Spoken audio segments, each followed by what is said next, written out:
ॐ परमेष्टि नमस्कारं सारं नवपदात्मकम् आत्मरक्षाकरं वज्र पञ्जराभं स्मराम्यहम्। ॐ नमो अरिहन्ताणं शिरस्कं शिरसि स्थितम्। ॐ नमो सर्वसिद्धानं मुखे मुखे पताम्बरम्। ॐ नमो आयर्याणम् अङ्गरक्षातिशायने। ॐ नमो वज्रायानम् आयुधमस्त्योदरम्। ॐ नमो लोये सव्यसाहुनं मोचके पादयो शुभे।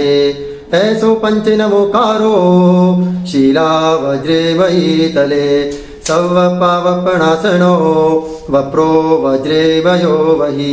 मङ्गलाणञ्च सव्येसिं कातिराङ्गारे कातिका स्वाहन्तं च पदं गेयं परमं हवै मङ्गलं। वप्रोपरि वज्रिमयं पिदानां देहरक्षणे महाप्रभावा रक्षेयं शूद्रोपद्रो विनाशिनी।